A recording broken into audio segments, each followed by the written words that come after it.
പത്തനംതിട്ട കോന്നിയിൽ വീടിന് തീപിടിച്ച് യുവാവ് മരിച്ച സംഭവത്തിൽ ദുരൂഹത. കുടുംബാംഗങ്ങളിൽ ആരെങ്കിലും വീടിന് തീ വെച്ചതാണോ എന്നുള്ള സംശയത്തിലാണ് പോലീസ്. ഇന്നലെ രാത്രി ഉണ്ടായ തീപിടുത്തത്തിൽ മനോജ് എന്ന 35-കാരനാണ് മരിച്ചത്.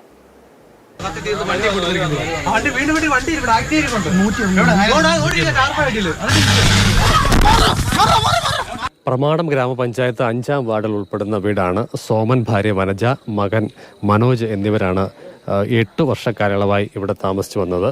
2 ചെറിയ മുറികളും അടുക്കളയുമാണ് ഈ വീട്ടിലുള്ളത്. ഇന്നലെ രാത്രി 8:30 വീടിന് ഉള്ളിൽ തീ പടർന്നത്. പിന്നീടത് വ്യാപിക്കുകയും മേൽക്കൂരി അടക്കം കത്തി അമരുകയും കിടപ്പുമുറിയിലുണ്ടായിരുന്ന മനോജ് എന്ന മഹേഷ് 35 വയസ്സ് പ്രായമുള്ള ആൾ വെന്തു മരിക്കുകയുമാണ് ഉണ്ടായത്.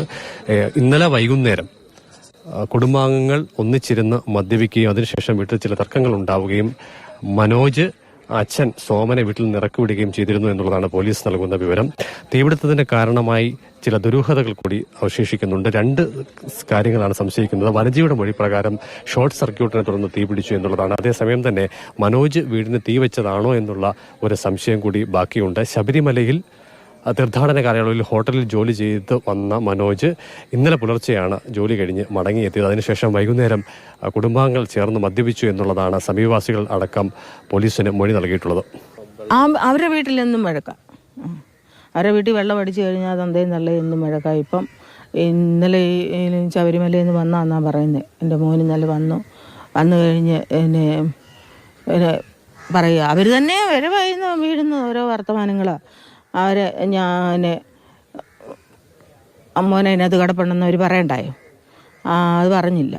കോന്നിയിൽ നിന്നുള്ള ഫയർഫോഴ്സ് സംഘാംഗങ്ങൾ രാത്രി 9 മണിയോടുകൂടി എത്തുകയും ഏറെക്കുറെ അരമണിക്കൂർ നീണ്ട ശ്രമത്തിനൊടുവിലാണ് തീ പൂർണ്ണമായും നിയന്ത്രണ വിധേയമാക്കിയത്. ശേഷം രാത്രി 2 മണിയോടെ മനോജിന്റെ മൃതശരീരം ആശുപത്രി മോർച്ചറിയിലേക്ക് മാറ്റി. ഇന്ന് ശാസ്ത്രീയ പരിശോധന ഉണ്ടാകും. ഫോറൻസിക് സയൻസ് വിഭാഗത്തിൽ നിന്നുള്ള ഉദ്യോഗസ്ഥരും ഇലക്ട്രിക്കൽ ഇൻസ്പെക്ടറേറ്റിൽ നിന്നുള്ള ഉദ്യോഗസ്ഥരും സ്ഥലത്ത് പരിശോധന നടത്തി. അതിലൂടെ മാത്രമേ തീപിടുത്തത്തിന്റെ യഥാർത്ഥ കാരണം എന്താണ് എന്ന് വ്യക്തമാവുകയുള്ളൂ. ഈ സ്ഥലം എന്നുള്ളത് മരിച്ച മനോജിന്റെ അമ്മാവന്റെ ഉടമസ്ഥതയിലുള്ളതാണ്. പ്രസാദ് 25 വർഷം മുൻപ് കുടുംബകലഹങ്ങളെ തുടർന്ന് പ്രസാദിന്റെ ഭാര്യ ഈ വീട്ടിൽ വെച്ച് തീ കൊളുത്തുകയും പിന്നീട് കിണറ്റിൽ ചാടി മരിക്കുകയും ചെയ്ത സംഭവമുണ്ടായി. ശേഷം പ്രസാദ് മറ്റൊരു സ്ഥലത്തേക്ക് താമസം മാറുകയായിരുന്നു. 5 വർഷം മുൻപ് പ്രസാദിനെ താമസിച്ച വീടിന് സമീപം തൂങ്ങി മരിച്ച നിലയിൽ കണ്ടെത്തിയ സംഭവവും ഉണ്ടായിരുന്നു. മരിച്ച മനോജ് വിവാഹിതരാണെന്നാൽ കുടുംബ പ്രശ്നങ്ങളെ തുടർന്ന് അകന്നു കഴിയുകയായിരുന്നു. സിക്കി അഭിലാൽ, മാതൃഭൂമി ന്യൂസ്.